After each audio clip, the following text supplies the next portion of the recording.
Buenas noches. Impunidad y dinero. Es el precio que finalmente pagaremos todos los españoles a los independentistas catalanes que violentaron la Constitución y la convivencia y que, a cambio, votarán ahora a favor de la investidura de Pedro Sánchez, quien asegura que es por la pacificación. Un precio, el de la amnistía, que él dijo y reiteró que nunca asumiría. El pacto lo autorizó anoche el prófugo Puigdemont, que será uno de los amnistiados, y Sánchez será presidente este jueves. Bienvenidos.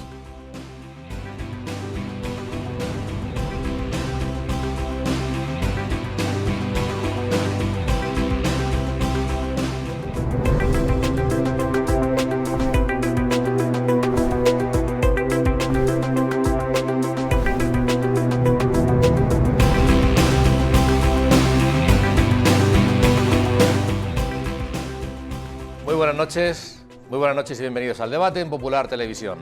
Estas 10 personas son diputados nacionales por Murcia, por la región de Murcia, por el Partido Socialista, el Partido Popular, Vox y Podemos. Estas 10 personas el próximo miércoles y jueves tendrán que pronunciarse sobre la investidura de Pedro Sánchez, tendrán que pronunciarse por tanto también sobre la amnistía, tendrán que pronunciarse también sobre las condiciones económicas que varios partidos independentistas le han puesto y que ha aceptado el candidato a la presidencia, Pedro Sánchez. Estas 10 personas, por tanto, tendrán que pronunciarse como miembros de su partido o, no sé si es compatible o incompatible, como representantes de la región de Murcia. Estas 10 personas también tienen la opción, fíjense ustedes, si Junts es tan importante con 7 diputados, RC con 7, Bildu con 6, PNV con 5, imagínense 10, si pueden condicionar la investidura de uno u otra persona o que se refleje la puesta en marcha y la aprobación de determinadas cuestiones para la región de Murcia que puedan ser estratégicas, como han pedido esos otros partidos a los que me he referido. Bienvenidos al debate en un día muy importante para nuestro país y por eso 3 personas importantes para analizarlo. Francisco Javier López, bienvenido, muy buenas noches. Muy buenas noches. Gracias por estar aquí. A ti siempre. Javier Adán, gracias, un placer. Un placer también para mí. Para la reentré vaya un día, que hemos elegido, lo comentábamos pues, antes. Que hay actividad informativa, es. pero debería, si hubiese sido de otro nivel, no tan violenta, mejor. Iba a ser más agradecida. Y Gonzalo, bienvenido, Gonzalo Guandasel. Hola, buenas tardes. Muy buenas noches y bienvenido a este programa. No tan violenta, hacemos un pequeño comentario muy breve sobre el suceso ocurrido en Madrid, sobre la figura, la persona de Alejo Vidal Quadras, que es algo que, bueno, a todos nos ha impresionado evidentemente, y a ver, ojalá que quede todo que se pueda recuperar. Primero que él se sane. Eso es. Segundo que se aclare a ver cuáles han sido las circunstancias. Fíjate tú que en este caso lo más agradecido sería que hubiese sido un intento de atraco. Sí. Porque si no, lo otro, yo creo que nos vinieron a todos en el momento de la tarde pues flashes de preguerra civil que, vamos, fíjate tú, era espantoso solamente pensarlo, ¿no?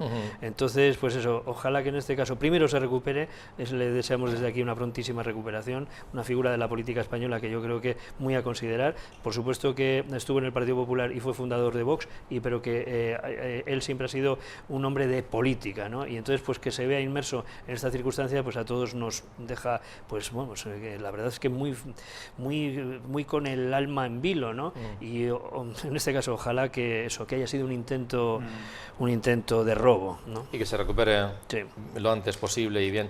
Bien, la verdad es que yo personalmente, no sé a vosotros, yo personalmente tengo un sentimiento encontrado. Por una parte, yo esperaba que se produjera el acuerdo que se ha presentado, pero por el otro lado, me sigo sorprendiendo de que con independencia de que cada uno ideológicamente pueda defender una cosa u otra, pero de que alguien que hasta hace poco decía que no podía ceder o negociar o apoyarse en quien rompe España, en que lo que había ocurrido en su momento se podía considerar rebelión, en que había que traer a Puigdemont a España para ponerlo delante de la justicia, a que no iba a haber amnistía bajo ningún concepto, no sé cuántas veces repetido, o que no habría referéndum, no se iba a hablar ni plantear ese tema, pues que todo eso ahora, solo unos días después, sea que sí a todo eso.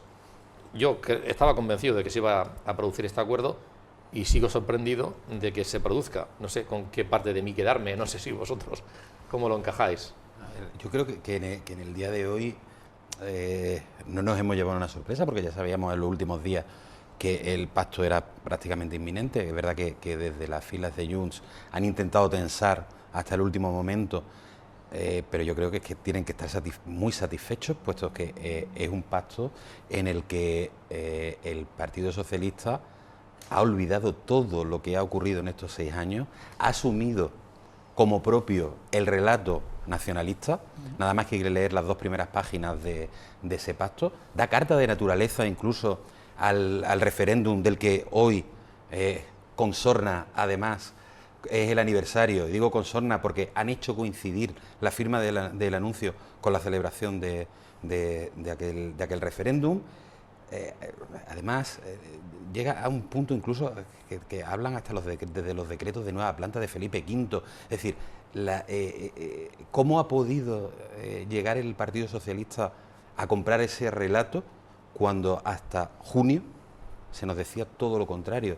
Eso es lo que asombra, cómo ha sido capaz de ceder absolutamente en todo lo que le ha demandado Junts, y sin embargo, por ejemplo, en ese acuerdo ni siquiera se dice que el marco en el que se tienen que circunscribir las negociaciones para un referéndum, las negociaciones para las distintas transferencias que están pidiendo, etcétera, tal, que es el marco constitucional. Es que ni siquiera se alude al marco constitucional, con lo cual es muy grave. Hoy asistimos al preámbulo de una ruptura en nuestra tradición, no ya democrática, sino de España como un Estado de Derecho. Ojo, que a lo mejor a los que hace 2 noches estaban pegando fuego y montando barricadas en Madrid, les va a venir muy bien, porque entiendo que esos disturbios los enmarcarán dentro de la ley de amnistía, puesto que se trata de normalizar un conflicto civil, tal. Eso se enmarcará también ahí, puesto que lo que está ocurriendo estas madrugadas pasadas, sobre todo en la ciudad de Madrid, no ocurriría si no existiese ese conflicto en Cataluña. Con lo cual espero que también amnistíen a los 1000 y pico que se supone que van a amnistiar, más los responsables de los próximos días. Y un relator internacional que Gonzalo se sorprendía, o le llamaba la atención, la redacción. Sí, bueno, me llama la atención la redacción de todo el acuerdo. Pero sobre Digo, todo, el acuerdo, vamos a ver el acuerdo en pantalla mientras que cuando... escuchamos también a Gonzalo, porque es el documento que se han firmado, es este que vamos a ver ahora, que refleja y que viene suscrito por Santos Cerdán, secretario de organización del Partido Socialista, y Jordi Turull, que es secretario general de Junts per Catalunya. Cuando habla de ese mediador me hace gracia porque dice literalmente un mecanismo internacional. Entonces, claro, a mí lo de mecanismo, no sé, me lleva a un robot, a un aparato, no me lleva a una persona. Entonces me ha parecido algo curioso. De todas maneras, hay algo que a mí me gustaría destacar, y es que se tiende a confundir al Partido Socialista con Pedro Sánchez. Es decir, evidentemente es el secretario general, pero yo creo que quien firma esto es Pedro Sánchez, que de alguna manera empuja al Partido Socialista, que él domina claramente, a que firme este acuerdo. ¿Tú dudas de que lo vayan a refrendar los diputados? No, pues ya se encargará él de empujar. Pero tengo que decir que el Partido Socialista no es Pedro Sánchez, igual que no fue en su día Felipe González, igual que no fue en su día Rubalcaba. Es decir, que el Partido Socialista, igual que el Partido Popular o otro partido, yo creo que deben estar por encima de quien pueda ocupar su cargo de relevancia en el futuro, que no sabemos lo que va a pasar. Pero hay 2 cosas que a mí me han llamado la atención, o 3 cosas. La primera, hacerlo coincidir el 9 de noviembre, me suena que todo es paripé, lo del viernes pasado, para el retraso y tal, y todo esto me lleva a pensar que es un juego, que se lo toman ellos como un juego para, en el fondo, reírse un poco de los...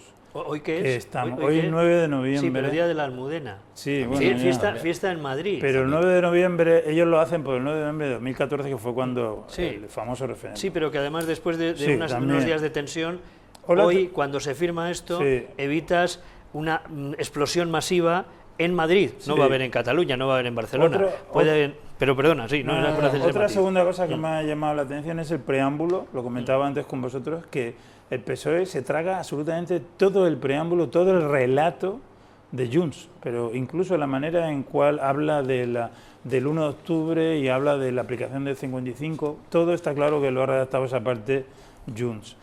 Pero a mí lo que más me llama la atención es que en la ley de amnistía no la cierra, no cierra la aplicación, deja bien claro que es abierta, y leo literalmente, la aplicación de la ley de amnistía queda abierta en la medida que pudieran derivarse situaciones comprendidas en el concepto de lawfare o judicialización de la política. Es decir, que pueden abrir la aplicación de esa ley de amnistía a cualquier situación que pueda pasar que ellos consideran que se está utilizando la justicia. Y el último párrafo además, y perdona, el último párrafo además de esa ley sobre ese acuerdo de la ley de amnistía dice, en su caso podrá dar lugar a acciones de responsabilidad o modificaciones legislativas. Abre la puerta a actuar contra los magistrados, tanto del Supremo como los que han ido instruyendo las distintas causas, y pedirles responsabilidades tanto penales Eso es lo que más me ha llamado a mí la atención de todo el acuerdo. Si es que quizás ese era uno de los marcos que buscaban, y con una exigencia radical de Junts, es decir, protegerse frente a los jueces. Parece una aberración, pero ahí está en el texto. Eso queda tan abierto que a menos de que el Tribunal Constitucional lo eche para atrás, pues veremos a ver dónde puede ir, porque yo entiendo que todo esto se va a recurrir y que se va a recurrir ante el Tribunal Constitucional, pero bueno, sabemos que últimamente el Tribunal Constitucional, todo lo que viene del Ejecutivo, al final tira para adelante. Yo lo que sí es que me llama la atención, voy a utilizar las palabras de Felipe González, ¿no? ¿Y todo esto para qué? ¿No hubiese sido mucho más fácil el decir, oye, en este marco que se ha producido, en el que seguramente que igual tenga una cierta ventaja a día de hoy el Partido Socialista y Pedro Sánchez, ¿por qué no ir a unas nuevas elecciones? ¿Por qué tener que retorcer de esta manera todo el ordenamiento jurídico español, la propia Constitución? ¿Para qué? ¿Para tener fuego en las calles? De momento eso es lo que hemos tenido. ¿Cómo se sale de eso? Pues ya veremos, porque aquí se puede echar después la culpa a que unos provocaron, que otros... No, las circunstancias que se están produciendo en lo que es la polarización de la sociedad española no son de la semana pasada, es de hace tiempo. Reconozco que ahí me equivocaba, porque yo recuerdo que cuando después del 23 de julio, yo lo comenté con mucha gente, que yo pensaba que Pedro Sánchez iba a provocar al final unas nuevas elecciones, es decir, que él iba a llegar a un punto que no iba a aceptar el acuerdo con Junts, porque yo estoy convencido que él pensaba que iba a ganar esas nuevas elecciones, que podría ganarlas. Entonces, me he equivocado absolutamente. Se ve que no cree que las pueda ganar y prefiere agarrarse al... Ha habido reacciones, muchísimas reacciones, las va a seguir habiendo en las próximas horas.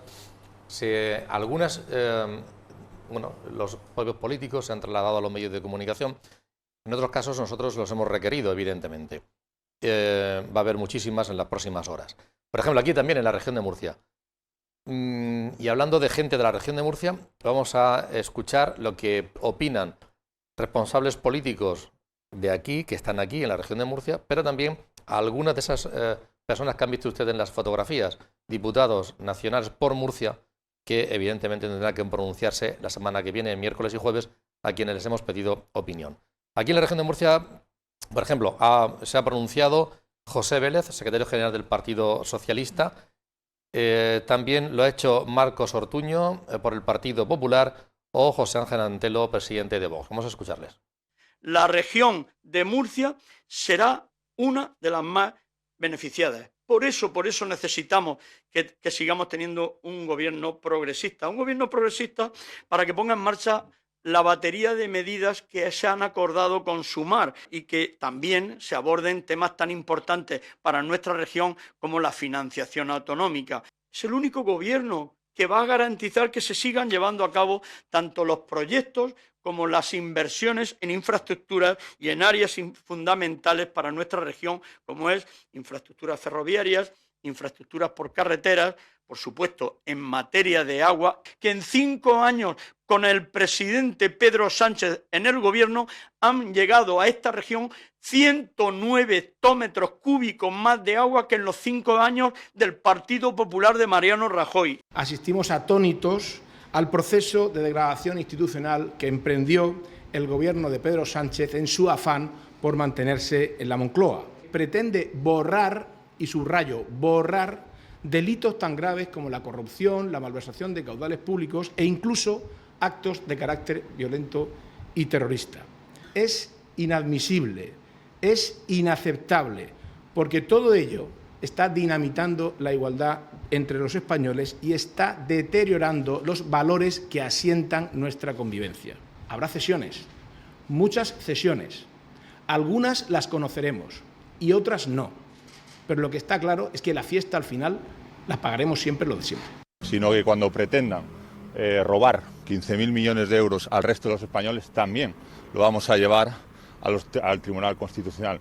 Y no nos vamos a quedar ahí, sino que desde el Gobierno regional también vamos a proponer manifestaciones institucionales, por los cuales todos los ciudadanos, piensen lo que piensen, pueden salir a defender la Constitución, porque es nuestro derecho y es nuestro deber defender la unidad nacional frente a un presidente que está instalado en la Moncloa de manera ilegal.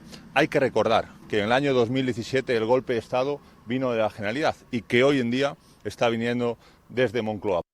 Se ha hablado de cuestiones económicas, sobre lo que nos va a suponer para el Estado español y para la región de Murcia, lo apuntaba José Vélez. Vamos a hablar de temas económicos más adelante, pero me gustaría acabar esa primera parte, la parte de ese pacto y de ese reconocimiento de vamos a sentarnos y sacar adelante la ley de la amnistía, que hay quien dice que es más la ley de impunidad. Bueno, esto... también el Tribunal Constitucional se tiene que pronunciar, el Senado lo va a dilatar seguramente, el Consejo General del Poder Judicial se ha pronunciado, aunque rápidamente se le ha criticado por haberlo hecho, y a nivel de la Unión Europea se ha pedido explicaciones sobre los términos. ¿Todo esto quedará en algo bajo vuestro punto de vista o se va a materializar?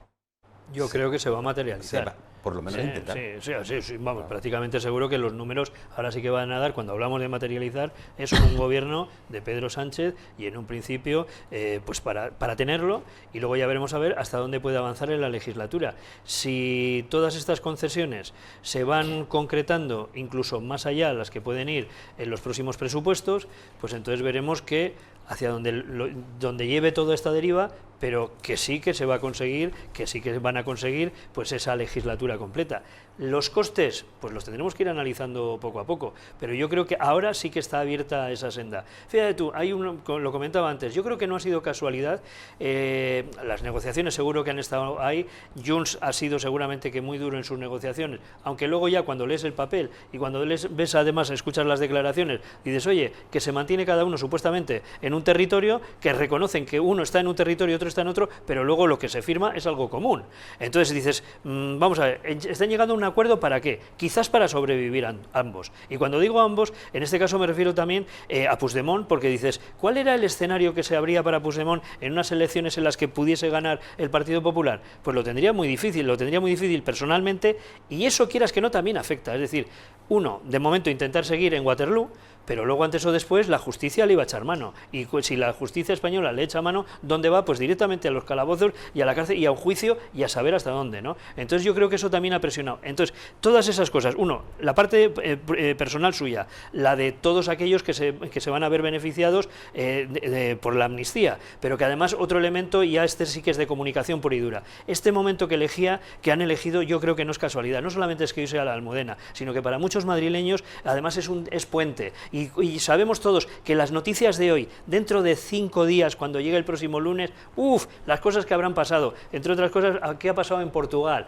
¿No? Nos preocupará mucho también eso, la guerra, no sé qué. Es decir, que se diluye todo ese efecto que estaba a día de hoy en las calles. Yo creo que han metido un acelerón importante en estos días para decir, oye, que Madrid arde y empieza a arder parte de algunos otros territorios de España. Y esa figura, esa visión que hemos visto en los telediarios era fortísima, era para todos, era ciudadanos de un lado y de otro, que dicen, ¿hasta dónde va a llegar esto? Tenemos recuerdo histórico y no es bueno. Hay una cosa sobre lo que has apuntado de luego la continuidad de la legislatura, los dos últimos puntos, la investidura de Pedro Sánchez, bueno, se recoge que se cede todo esto, sí. Y los dos últimos puntos son que acuerdan la investidura de Pedro Sánchez con el voto a favor de todos los diputados de Junts y la estabilidad de la legislatura sujeta a los avances y cumplimientos de los acuerdos que resulten de las negociaciones en los dos ámbitos permanentes señalados en los puntos anteriores. Sí, no, si es que por eso que se deja esa cosa abierta, yo creo que han rematado. Dice que, ojo, que se nos puede ir en las calles. ¿Hasta dónde hubiese llegado las protestas si continúan 2 semanas más con esta tensión? Podrían haber estado 2 semanas más, ¿eh? Hasta el día 27 no había prisa. O sea, el 25 y el 26 hubiese sido la fecha límite. ¿Por qué se hace ahora? Pues yo entiendo que, entre otras cosas, también es decir, ojo, a ver si se nos va de las manos tanto apretar, ¿no? De todas maneras, a mí me ha sorprendido por el lado económico, porque tanto se había hablado las semanas pasadas de la exigencia, y al final la única exigencia económica que ha quedado reflejada explícitamente es el tema de la hacienda propia de Cataluña, de poder cobrar sus impuestos y tener un cupo especial. Que me hace gracia porque eso se le ofreció a Cataluña en el año 78 y en el año 78, cuando se le concedió al País Vasco y a Navarra, y Cataluña entonces, no recuerdo, sería Tarradella supongo, lo rechazó, ¿no? Y después, posteriormente también se le ofreció a Pujol y lo volvieron a rechazar, ¿no? Y ahora es como una...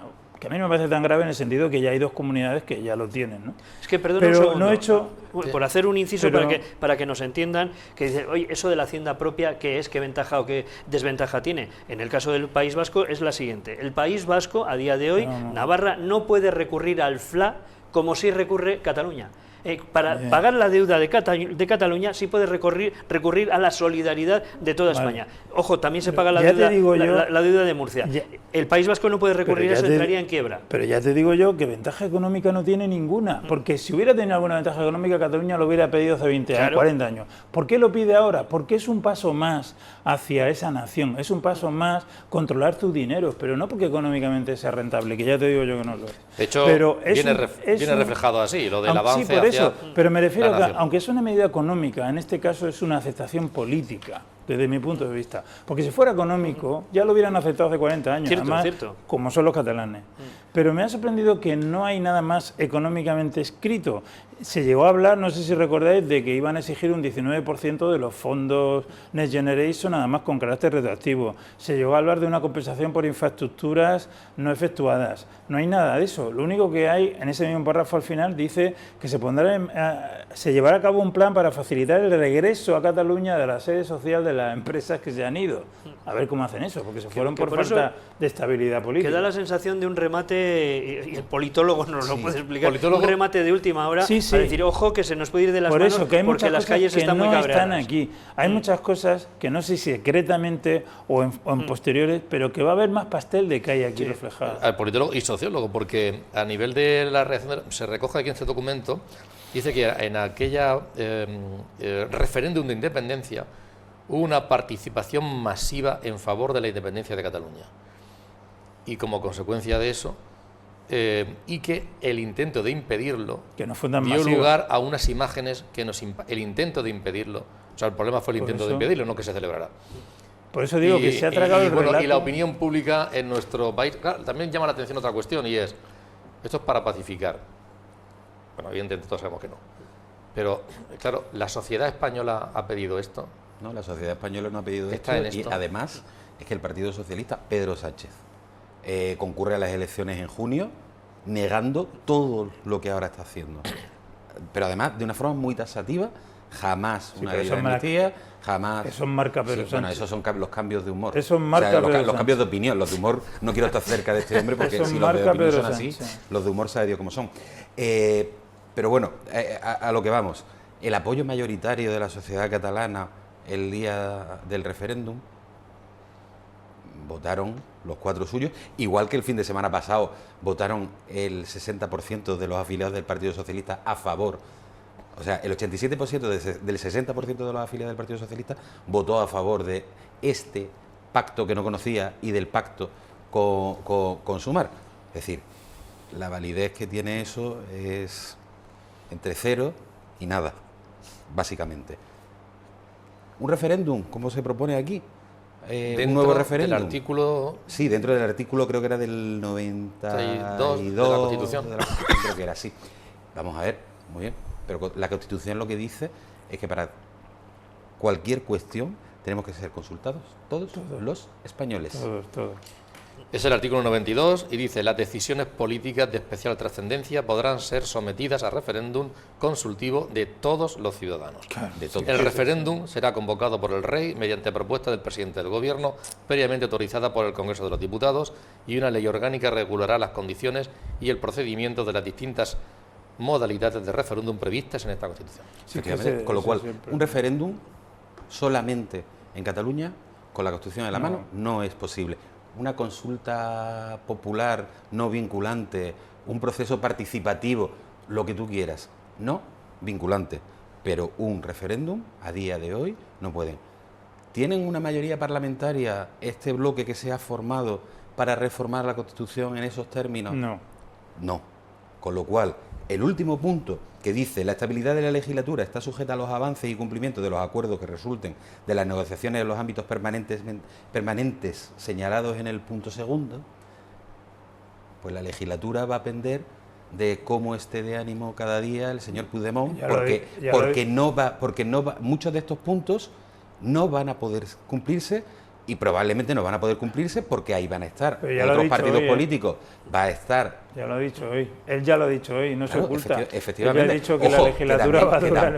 Que tampoco nos podremos sorprender si dentro de 1 año y medio o dentro de 2 años todo esto no se está cumpliendo, y en un juego trilero del que estamos cada vez más acostumbrados, Pedro Sánchez convoca unas elecciones y explica que hizo todo esto simplemente para atraerse al independentismo y calmar los ánimos tal, porque ya de este señor no podemos esperar cualquier Javier, cosa. ideológicamente, eso lo de un gobierno progresista, nada. Si es que, porque sí, lo digo sí. porque el PNV o Junts...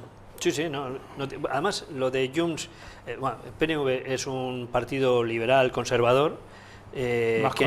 Más conservador que liberal. Oye, con una buena ejecución, yo creo que tanto presupuestaria como de políticas, porque se refleja claramente en que en el País Vasco hay un 120% del PIB de la media europea. O sea, que quiero decir que para los ciudadanos no les va mal. Y lo que sí que en la otra parte, lo que dices, ¿cuál es la situación de Junts? La situación de Junts en realidad es de caída libre. O sea, fíjate tú, el partido que fue el partido de gobierno, que luego se transformó con todos los temas de corrupción en los nombres infinitos que hemos conocido hasta ser refundado como Junts, ¿no? Y como Junts resulta que estás hablando del partido que vuelve a perder en las elecciones, que se queda con algo simbólico en el Parlamento de Cataluña y por supuesto que también en el Parlamento español. Y son quienes deciden sobre todo esto. Es decir, se les da un poder que lo que nos ha sorprendido a todos. Por eso lo de Felipe González, decir, pues no se centre usted en esos 4 votos que le quedan, que le hacen falta, sino que vaya usted a las elecciones porque es probable que las pueda ganar. Y si no, pues simplemente ha decidido el ciudadano. Bien, entonces, en el caso de Junts, dices, la amalgama que hay ahora mismo de ideologías no está muy clara la que hay ahí. Es decir, desde los más extremistas, podríamos decir, conservadores catalanes, independentistas, a los moderados tradicionales de los que estuvieron en Convergencia, incluso los de Unió, que a saber dónde están aquellos de Unió, que sí que eran quizás los que demostraban tener una mayor integración y cercanía a la negociación con España, desde una perspectiva nacionalista, muy bien, pero desaparecidos porque entre la corrupción y el no aclararse con las circunstancias que se estaban produciendo en estas nuevas amalgamas de partidos conservadores independentistas catalanes, pues desaparecen. Entonces, ¿con quién hemos negociado? Es que yo no lo tengo muy claro. Ha habido también pronunciamientos, evidentemente, de las partes, del Partido Social, en declaraciones a los medios de comunicación, en televisión. Pedro Sánchez no me consta que se haya pronunciado, pero sí que lo ha defendido el pacto Carles Puigdemont, y lo ha criticado Alberto Núñez Feijóo. Vamos a escucharles. Perquè efectivament entrem en una etapa inèdita. Una etapa que caldrà saber explorar i explotar.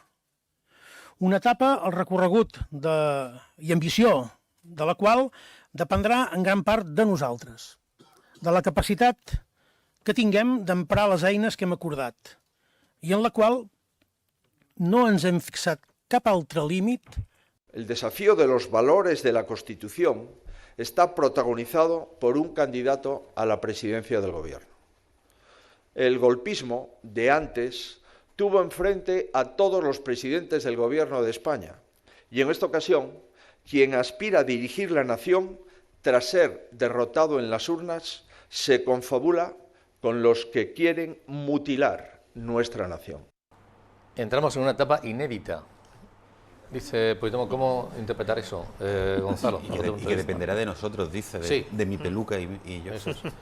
Hombre, es una etapa inédita, vamos a ver, está hablando alguien que hasta hace unas horas era un prófugo de la justicia y que ahora va a tener en sus manos cuánto dure la legislatura española, es así.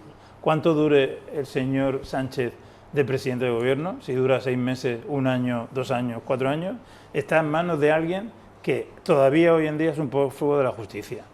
Inédito, inconcebible, increíble, vamos. No, si lo refleja yo creo que viene en esas palabras, porque efectivamente es inédito. No habíamos visto nada de esto hasta este instante y va a costar verlo en el futuro, entiendo. Pero claro, los experimentos con gaseosa, ¿no?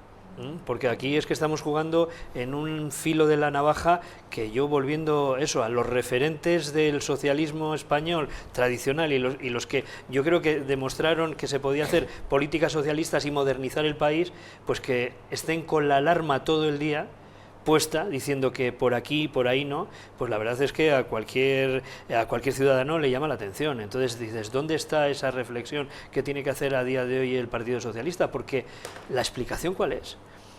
La explicación de esta negociación por parte sí, la dijo el otro día Pedro Sánchez muy claramente, hacer de virtud de... se me ha ido la frase ahora, de la necesidad virtud, perdón, que se me había ido fíjate tú si no es castellano viejo, ¿no? Hacer de la necesidad virtud. Efectivamente, pues como también, lo vuelvo a poner en palabras de Felipe González, es que llama mucho la atención. Eso en política, eso será en política, para una política de barrio, pero no para una política nacional en un contexto europeo, que quizás el contexto europeo es el que nos pueda salvar, ¿eh? Javier, no sé si siempre he comentado que este tipo de cosas, cuando eran de menos trascendencia incluso, era una losa para el Partido Socialista de la región de Murcia y de otras comunidades autónomas donde el sentimiento de Estado, del conjunto de español, es importante y en nuestra comunidad existe. Y me llama la atención que en la región de Murcia me parece que ha sido donde los militantes han votado del Partido Socialista en mucha mayor porcentaje el apoyo a este acuerdo, bueno, a un acuerdo, porque no se sabía los términos, que en otros lugares, incluso me parece que más que en Cataluña. Bueno, pero eso... Y claro, eso ocurre en ese cuando resulta que la minoría del partido en la región de Murcia, durante ¿cuántos años sin gobernar aquí? Pues llevan casi... Desde 1995. Desde 1995. Sí, pero no sin ganar las elecciones, que las ganó hace 4 años. Pero te recuerdo que cuando hubo la votación entre Pedro Sánchez y Susana Díaz, Murcia fue uno de los sitios donde más votos tuvo Pedro Sánchez, es decir, donde más diferencia de votos le sacó a Susana Díaz. Quizás coincide con el actual líder. Que hay mucho sanchismo aquí. Quizás coincide con el actual líder del Partido Socialista. ¿Cómo que no? Pues eso, porque eso, no amigos, sino íntimos amigos. Por eso te quiero decir, pero que Murcia... Pepe Vélez, pues claro, lógicamente ha estado barriendo, ¿no? Ahí. Murcia siempre ha sido muy sanchista, empezando por Vélez. No, Murcia no. El Partido Socialista de Murcia. Sí, pero estamos hablando del Partido Socialista de Murcia. Digo, porque los resultados de las elecciones... Pero que estamos hablando del Partido Socialista de Murcia. Digo que Murcia, dentro del Partido Socialista, ha sido muy sanchista. Primero con Diego Conesa, luego con Vélez. Y repito que cuando él ganó a Susana Díaz, aquí le ganó con mucha ventaja. Que esa anécdota, que todo el mundo la sabrá, pero para que no la sepa, que cuando cogió el coche, después de ser defenestrado del Partido Socialista Pedro Sánchez, cogió el coche y volvió a recorrer toda España en ese intento, que luego le salió bien, ¿no? de tener el pálpito y el apoyo de la base. Pues cuando estuvo aquí, estuvo en casa de Pepe Vélez. Es decir, que, fue de Pepe Vélez, yo pensaba que era Diego Conesa. Sí, no, en casa de Pepe Vélez, sí, amigos y además amigos personales. Y quizás también se deba en eso la estrategia que estamos viendo a día de hoy en el Partido Socialista en Murcia, ¿no? Que dices, hombre, después de un fracaso importante, como ha tenido el Partido Socialista estas últimas elecciones, después de haber venido de ganar las elecciones, no suficientemente con Diego Conesa, pero sí, hablando de Murcia, ese batacazo, porque lo podríamos calificar así, del Partido Socialista, que nadie se ha cuestionado, es decir, quizás tendríamos que cambiar de líder, quizás tendríamos... No. Si tenemos a un, con todo el cariño, pero delegado territorial de Pedro Sánchez aquí, pues no se va a cambiar, ¿por qué no? Y quizás esas elecciones internas sean la consecuencia, ¿no? En la que dices, oye, el apoyo masivo más que en ningún otro sitio de España. ¿Qué puede pasar en los territorios ahora y en los movimientos? En los territorios va a pasar más poco, fechas, porque ha habido elecciones, bueno, salvo en ni García Paje Vasco tampoco. y Galicia, donde quedan pendientes todavía las elecciones autonómicas, que serán en enero, creo que es. En el resto de territorios no va a pasar nada, incluso Emiliano García Paje pataleará un poquito más. Supongo que ahora estará de aquí al jueves que viene todavía un poco, pero al final en el sillón se está muy calentito y estamos llegando al invierno. A ver, más allá de la explicación que decíais de por qué aquí, pues básicamente yo creo que esa explicación la habéis dado. Pero lo que sí es significativo es que el Partido Socialista en los últimos años, ya nos vamos a un ámbito nacional, ha perdido 15.000 afiliados. Y de esos 15.000 afiliados hemos visto cómo en una consulta que se supone que es tan importante como la de un pacto de gobierno con dos fuerzas que ideológicamente deberían ser antagónicas, como son por un lado Junts y por el otro lado Sumar, como ni siquiera se ha movilizado mayoritariamente la militancia del Partido Socialista. Una de las cosas que creo que desde el principio del programa deberíamos también haber intentado transmitir a los telespectadores, porque viendo también la reacción en las redes sociales a lo largo del día y demás, te metes en la jungla Twitter o X o como se llame ahora y hay un clima guerra civilista total. Hay que hacer un llamamiento a la calma. Vamos a ver, estamos pese a todo, pese a ese documento que hemos conocido, seguimos estando en un Estado de Derecho. Seguimos siendo miembros de la Unión Europea y más allá de ese papel veremos cómo se desarrollan las circunstancias. No hace falta apelar a la violencia, como esta tarde, por ejemplo, han pegado a algún exalcalde del Partido Socialista, creo que era en Sanlúcar, en Cádiz. Vamos a ver, un poco de calma y de sosiego, que ya veremos cómo se desarrollan los acontecimientos. Ojo, pero también estoy de acuerdo con lo que no creo que en el corte no lo ha dicho, pero la declaración institucional de mediodía de Alberto Núñez Feijóo decía: hay que mantener también a la sociedad tensionada o activa, y que esto no sea tampoco una alfombra roja para que desde Waterloo nos dicten qué es lo que vamos a hacer con el futuro, no solamente de la política española, de la política, de la economía, porque al final parece que vamos a hacer una sucursal de Waterloo. Obviamente tenemos el derecho a expresarnos, tenemos el derecho a expresar nuestro enfado, nuestra disconformidad en todo aquello que queramos, igual que en otras múltiples cuestiones, partidos de izquierda lo han hecho, pues podemos hacerlo exactamente igual a aquellos ciudadanos que estemos en desacuerdo, pero siempre desde un respeto y sobre todo no poniéndose al nivel de aquellos CDR de los años 14-17 con la violencia. Fernando López Miras lo explicó, yo creo que ha sido el varón territorial que mejor lo ha explicado estos días. Decía, hombre, por supuesto que vamos a protestar, vamos a salir a las plazas donde haya que, pero lo que no vamos a utilizar es la violencia. Fue el primero en criticar taxativamente la violencia, y yo creo que eso no solamente le honra para sus ciudadanos, sino que además ha marcado una tendencia dentro del Partido Popular, porque las declaraciones en un principio de Feijóo fueron un tanto, dices, hombre, que primero hay que decir violencia, no, nunca. Y luego criticamos a Pedro Sánchez, pero no, vamos a criticar a Pedro Sánchez y decir que es violencia... Se lo debería decir algún miembro de su partido, porque yo he escuchado hoy a algún miembro del Partido Popular de Murcia que no va en esa línea. Sí, pero él claramente, vamos, que además ha sido una de las noticias destacadas. Pero digo que cuando tú eres líder tienes que marcar la pauta y tienes que hacer que todos la sigan, porque no vale que tú marques una pauta y que no lo quieran. Pero yo lo único que apuntar que sobre las redes sociales, eso que has comentado, que es verdad, ese ambiente de guerra civilista, por fortuna se da igual cuando es si la tortilla de patata lleva cebolla o no lleva cebolla. O sea, que la intelectualidad que hay metida ahí, por fortuna no llega más. Lo que yo sí creo que tienen que mantener la calma son los partidos políticos y los miembros de los partidos políticos, y repito que López Miras, yo le aplaudo que haya hecho eso, pero hay algún miembro de su partido que no va en esa línea. Además de las valoraciones que han ido haciendo los líderes políticos, nosotros también hemos pedido de manera urgente reacciones de alcance a algunos de los diputados que han visto ustedes al principio. Por parte del Partido Socialista nos ha atendido Joaquín Martínez Almerón. Por parte del Partido Popular, en contra de ese acuerdo, se ha pronunciado a los micrófonos de Popular Televisión Isabel Borrego, y vamos a seguir en cualquier caso en los próximos días recabando muchas más opiniones sobre este asunto. Pero vamos a escucharles.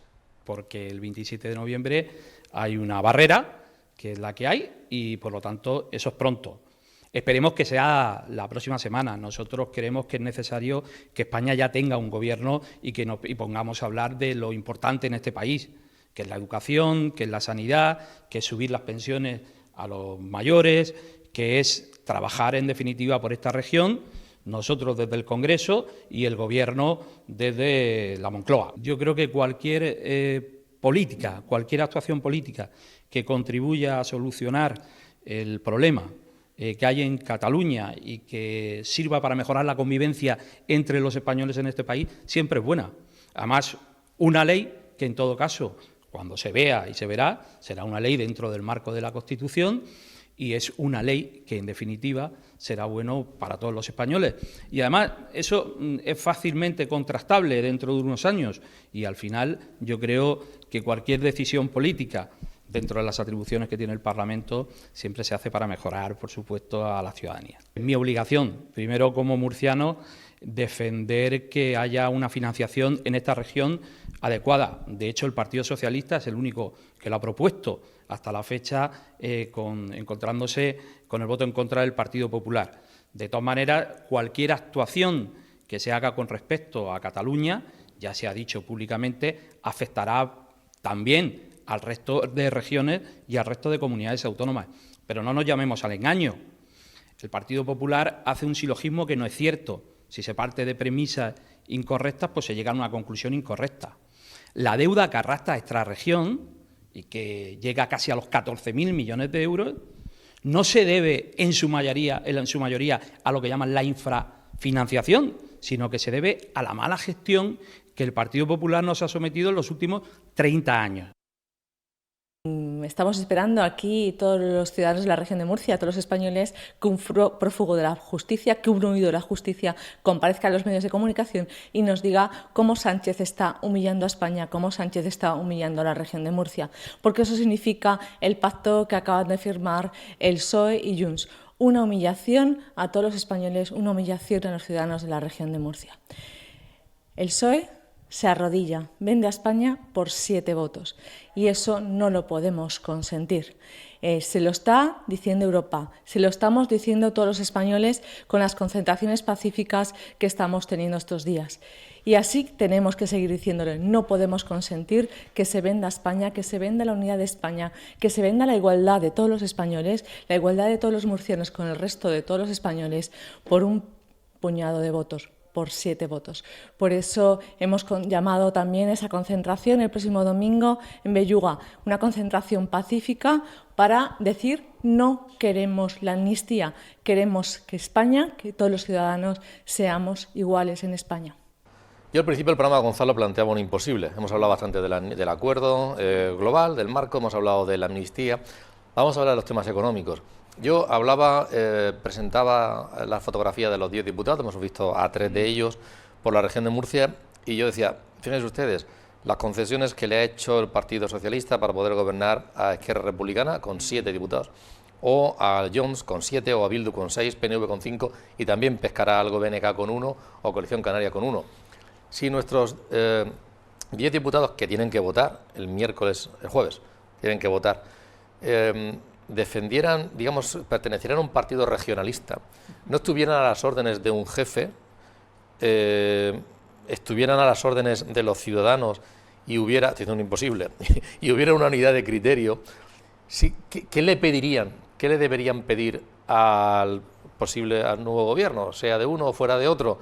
¿Qué le deberían exigir para la región de Murcia? ¿Qué debería reflejar, por tanto, el acuerdo del pacto de gobierno del miércoles y jueves, y que igual no lo va a reflejar? Primero, planteas... Sé que te toco la fibra sensible además, sí, a ti, Gonzalo. Me toca mucho. Primero, sí que es una quimera absoluta. En primer lugar, porque esas personas no representan a la región de Murcia, representan a los partidos políticos en esa región de Murcia. Te recuerdo que hasta hace muy poco incluso los líderes venían de fuera, ni siquiera eran de aquí, antes de Teodoro, los paracaidistas. por ejemplo, los paracaidistas famosos. Es decir, que no son gente que representa a la región de Murcia, son gente que representa a los partidos políticos implantados en la región de Murcia, eso primero. Segundo, aquí nunca va a haber un partido regionalista fuerte, porque no hay un sentimiento de región, no lo hay. Y no voy a entrar ahora en las razones porque no es el momento, pero no lo hay, ni lo va a haber. Imagínate que hubiera una cohesión, que se juntaran. ¿Qué deberían defender? Imaginando que le hubiera, que dónde iba a entrar, pero no va a entrar. Vamos a ver, lo primero, arreglar lo que ha dicho este señor de la infrafinanciación, pero que recuerde que viene del 2009. ¿Quién gobernaba en el 2009? Zapatero. Luego viene de ahí. Entonces, lo primero, arreglar ese problema, que no es solo de Murcia, de alguna más, pero Murcia, reconocido a la cabeza en el año 2021 de las regiones menos financiadas.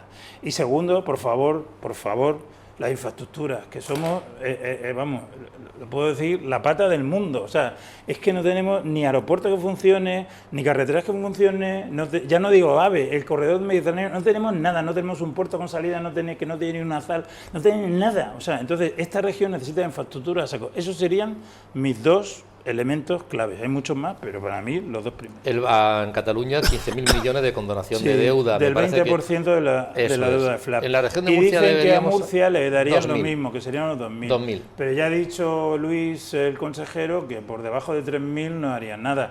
Y que ellos consideran que el 80% de esa deuda que ellos cifran en Murcia en 11.000 millones se debe a la infrafinanciación desde el 2009. Por lo cual ellos dicen que ese 20% no sirve para nada. Aparte que dice una cosa que tienen razón.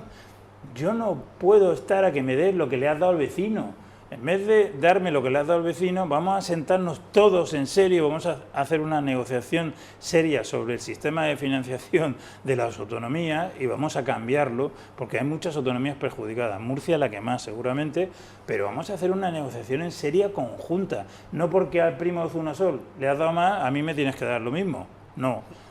Seriedad, por favor, yo pido seriedad, si es que esto es un intercambio de cromos. Si fuera en cualquier caso esa la regla, la región de Murcia, ¿cuánto crees tú que debería condonarse la deuda? Pues el 80%. El 80% mínimo. ¿Por qué? Porque el 80% se debe a esa infrafinanciación que deriva del 2009. Por lo cual yo exigiría eso. Es lo que tú me has preguntado, que yo exigiría en la negociación. Otra cosa es que saliera con el 30 al 40. Pero yo me sentaría a la mesa y diría, oiga, el 80% de la deuda histórica que yo tengo se debe a la infrafinanciación del 2009. Pues yo quiero que usted me dé eso. Y eso también conlleva intereses. Reducción de intereses importante. Claro que conlleva la reducción de intereses, pero no solo eso. Es que, te repito, hay que buscar un sistema de financiación autonómica que sea transparente, que sea igual para todos. No podemos estar con este parche de que uno beneficia o no beneficia a otro. Por lo tanto, yo, si me sentara a la mesa, exigiría esa quita, no del 20%, yo partiría del 80%. Es lo que me has preguntado. Javier, ¿tú confías en que eso de la quita del 80%, de las infraestructuras, el corredor mediterráneo, un AVE en condiciones, un aeropuerto que funcione, estas 10 personas las van a defender miércoles y jueves y les serán aprobados? Yo te lo voy a apuntar aquí. Te lo voy a apuntar. Venga, apúntalo. Porque es esa cosa de que el papel lo aguanta, no porque ellos no lo supiesen negociar, que seguramente que sí. Y en estos momentos, incluso te diría, Pedro Sánchez y Madrid diría, sí, venga, yo apunto y voy apuntando. El papel lo soporta todo. Porque otra de las cuestiones importantísimas que hemos tenido en la región de Murcia, más allá de la infrafinanciación, más allá de la deuda histórica olvidada, porque quizás habría que volver a reconocer aquello que en momentos determinados ha dicho, bueno, pero es que lo de la deuda histórica, esa deuda histórica es esa intersolidaridad que debería haberse generado desde hace muchísimos años, desde el comienzo de la democracia, en el que algunos territorios se les dejó muy abandonados. Por ejemplo, Murcia en infraestructuras, pues la primera, vemos lo de los trenes, horrible. Lo del aeropuerto, ahora tendrá que funcionar pero es que resulta que antes siempre hemos dependido del aeropuerto de Alicante y los beneficios se los ha llevado Alicante, por no decir, el ejemplo paradigmático de todo esto siempre es Madrid. Si lo cogemos a día de hoy, pues fíjate tú, Madrid con todas las infraestructuras que tiene y toda la capitalidad que tiene, hace que muchos murcianos tengamos que ir habitualmente a Madrid a gestiones.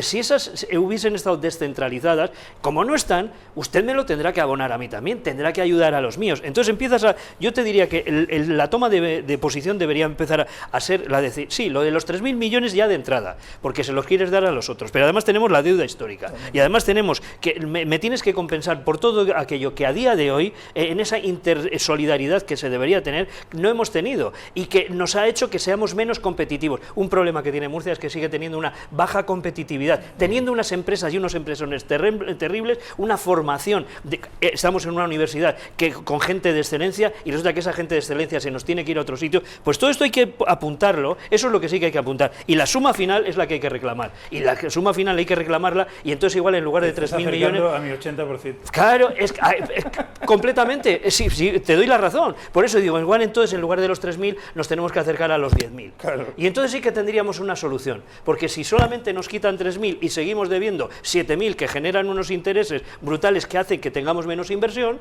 porque lo que tú estás pagando en intereses es lo que no estás invirtiendo o no estás aplicando una inversión productiva. Entonces siempre estás condenado a tener más deuda. Entonces dices, no, vamos a tomarlo de verdad en serio. Y esas zonas más privilegiadas por distintos motivos, y me alegra que Madrid sea una zona muy privilegiada, pero tendrá que aportar más. ¿Qué es lo que ha estado diciendo frente a todo este reparto? Que muchas comunidades autónomas han dicho, oye, pues sí, yo me apunto a lo de los catalanes. Desde Madrid, ¿qué es lo que dijo su presidenta? Dice, oye, ese modelo no, porque ese modelo me va a perjudicar a mí. Pues quizás sea el momento en el decir, oye, vamos a respetarnos unos a otros, y ya digo, de todo esto, la suma, ese 80% por lo menos. Esto es lo que voy a reclamar. Es que no me han dejado nada. Javier, el tema económico se viene arriba. Hay un 20, lo tiene claro. La cosa es que le hagan caso. Por ahí. Vamos a apoyar todo. Vamos a apoyar todo. Yo creo que hay que obviamente habría que firmar ese documento. De aquí sale, efectivamente. Tenemos que poner el nombre al partido todavía, pero sí. Lo pongo yo. El partido cantonalista. Nada, vamos a ver, más allá. Obviamente lo que necesitamos es sobre todo un sistema de financiación justo, y el tema de la quita de la deuda hay que estudiarlo, porque vamos a ver, que le condonen el 80% de la deuda a la región de Murcia, el 20% a Cataluña, el 30% a Valencia y el no sé qué a Andalucía, ya que la deuda no se va por ahí, simplemente pasaría a ser deuda del Estado.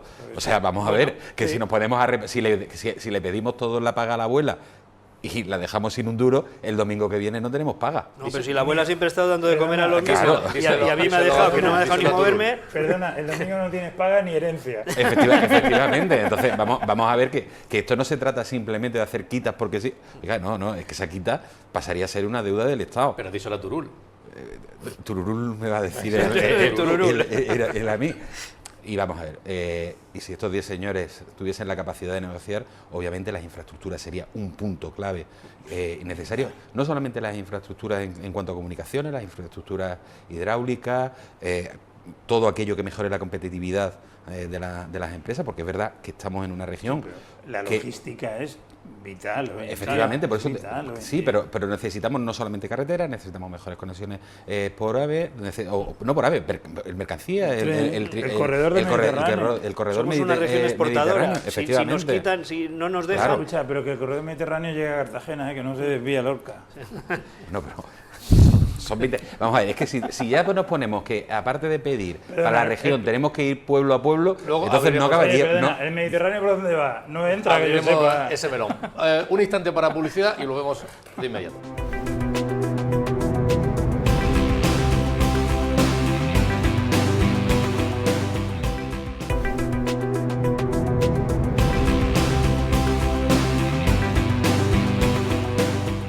Vamos a terminar, lo vamos a hacer con un asunto porque, bueno, hablamos de temas genéricos que nos afectan evidentemente mucho, muy mucho a todos los ciudadanos, pero también hay que aterrizar y acordarse de determinadas personas que tienen escasa presencia en los medios, cuya voz se silencia, es silenciosa habitualmente, salvo cuando hay alguna institución como Cáritas y habla por todos ellos. Acaba de publicar un informe Cáritas y nosotros nos queremos reflejar este asunto aquí, que lo abordaremos con mayor amplitud en próximos programas, diciendo que ha crecido estos últimos años, el número de personas que se ven muy limitadas para poder acceder a una vivienda, que no pueden hacerlo, bien comprarla o bien incluso hasta alquilarla, pero es que además que ha crecido un 189%, me parece que es la capacidad, las personas que no pueden calentar esa casa en condiciones ahora que se acerca el invierno, que se ha reducido la clase media cada vez más porque es verdad que hay el salario mínimo interprofesional ha subido algo, es verdad que hay ciertas ayudas, subvenciones y demás, pero de manera permanente una economía estructural en condiciones y, sin embargo, ha subido más de un 30% los gastos a los que tiene que enfrentarse una familia. Y todo eso reduce mucho esa clase media, incrementándose las personas que, incluso aún trabajando, tienen problemas para llegar a final de mes, ¿no, Gonzalo? Por desgracia ha tenido mucho que ver el COVID, ¿no? El famoso cisne negro de la pandemia, porque es verdad que del 2008 hasta aquí ha habido un incremento en los salarios medios de un 11%, pero es verdad también que sobre todo los productos alimenticios de primera necesidad, pues debido a las tensiones inflacionistas provocadas por la pandemia sobre todo, pues ha habido una subida de un 30%. Entonces, claro, un 11% frente a un 30%, pues ha estrechado mucho esa clase media a la que hace referencia Cáritas y ha subido muchísimo la población con pobreza a pesar de estar trabajando, que ronda casi el 7%. Y es verdad que es una situación muy complicada. Yo creo que aquí hay que apostar rápidamente. Lo que pasa es que los políticos, por desgracia, están ocupados en otras cosas. Pero hay que hacer políticas activas de empleo porque yo digo, no hay mejor política de empleo que la creación de empleo y, por supuesto, de conseguir salarios justos, salarios que se adecúen a las situaciones en las que estamos y, bueno, que hagan que mejore la situación de esas familias, que como tú siempre has dicho que una cosa es la macro y otra es la economía familiar. Hay que apoyar todo eso, claramente. Lo que pasa es que, bueno, estábamos hablando del confinamiento, que lo ha condicionado mucho, pero luego la guerra y luego la otra guerra. Es que da igual, claro, lo que pase. La inflación, fíjate tú, donde ha llevado, es que ha sido el incremento de los costes, de los costes y por lo tanto la repercusión en los precios, sobre todo de los alimentos, del alquiler, de los transportes. Es que, claro, para una familia normal dices, pues sí, ¿no? Si yo estaba trabajando, incluso me subieron un poquito el sueldo, pues lo que se negoció. Pero sí, pero es que mientras a ti te subieron un 2, un 3, un 4%, pero es que la subida en todo este tiempo es que ha sido de un 30, un 40, un 50%. Es decir, donde tú antes utilizabas X, pues ahora tienes que utilizar casi el doble para estar en la misma situación. Entonces eso es lo que empobrece. Y luego lo que sí que, esa diferencia entre macro y micro, ¿no? ¿Dónde están los fondos Next Generation para la gente de la calle? En ningún lado. No se ven, ¿no? Y esto sí que es aquello de no los veo por ningún lado. Por supuesto que las cifras globales sí que apuntan. España no va mal en esas cifras macro y de hecho las grandísimas empresas pues les está... No va tan... Pero que sí que ha tenido... El IBEX 35 no se va a quejar. Las grandes constructoras no se van a quejar. Fíjate tú que yo lo que echo de menos, y por sí que entrar más al detalle, es a que esas grandes empresas hubiesen sido, de verdad, hubiesen tenido un efecto tractor con esas inversiones de los fondos Next Generation, es decir, que ellos atraen el talento de las pequeñas empresas, pequeñas y las pymes y las micropymes, incluso. En algún momento se ha hablado aquí de hacer eso, e incluso también iba ligado la inversión de los fondos Next Generation justamente a que hubiese repercusión sobre las empresas pequeñas, pero tú hablas con las empresas pequeñas, sea casi el sector que sea, y son muy pocos aquellos que dicen, sí, mira, yo me incorporé a este proyecto gracias a que tal, como estas otras empresas tractoras lo están haciendo. En ese 90% que tenemos en la estructura empresarial de la región de Murcia, de pymes y micropymes, no se detecta para nada. Y me temo que en el resto de España, por lo que se ve en los portavoces empresariales, tampoco. O sea, sí que hay unas grandes infraestructuras, unas grandes estructuras empresariales que sí que eso lo están llevando, sí que lo están aprovechando esa riqueza, pero no se está trasladando ni siquiera a la mano de obra menos cualificada, por supuesto, y a quienes tienen menos recursos. Y después, junto con el encarecimiento de los precios producido por la pandemia, después por la guerra de Ucrania, que sigue habiendo una guerra, aunque ya no se hable casi de ella, tenemos también la subida de los tipos de interés que vino ligado a todo esto. Pero España, que es uno de los países donde hay más propietarios, tenemos esa cultura de la compra de vivienda en lugar del alquiler. Es verdad que el alquiler ha subido bastante, pero es que tener una hipoteca hoy en día también supone un riesgo bastante importante, porque si sobre una hipoteca de 100.000 euros en febrero, marzo de este año, con respecto al anterior, ya te subía alrededor de 200 euros, cuando toque la revisión de la hipoteca el próximo año, serán otros 200 o 300 euros más. Estamos hablando que de una cuota de unos 600 euros o 500 euros pasa a casi 800 este año, y para el año que viene se pondrá en 1000 y algo.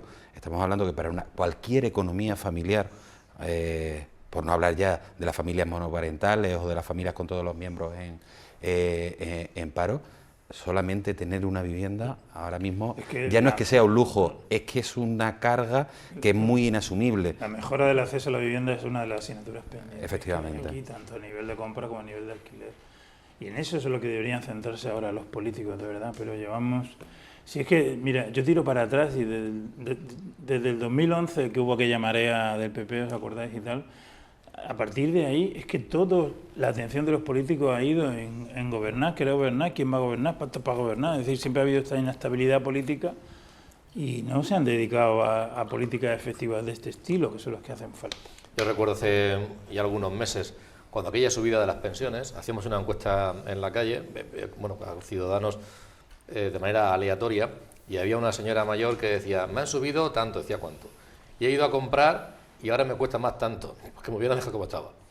Pero no, solo, sí, claro. pero no solamente eso, sino que es que la subida de la subida de diciembre del año pasado, lo que le supuso a muchos pensionistas, fundamentalmente a las personas con pensiones de viudedad, fue efectivamente fue pasar de no tener que presentar declaración a tener que presentarla y pagar, claro, con lo más de lo que le había subido, claro, con lo cual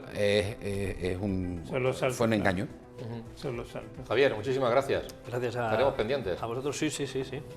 Porque será intensa las próximas semanas, no sé si la legislatura, pero seguro que las próximas semanas, con toda seguridad. Va a ser interesante ver interesante desde el punto de vista periodístico, quizás desde el punto de vista ciudadano, vamos a ver dónde vamos. Muchísimas gracias. Estaremos también pendientes de todo este asunto, Gonzalo. Muchas gracias a ti. Volveremos el próximo jueves, Dios mediante. Gracias y muy buenas noches.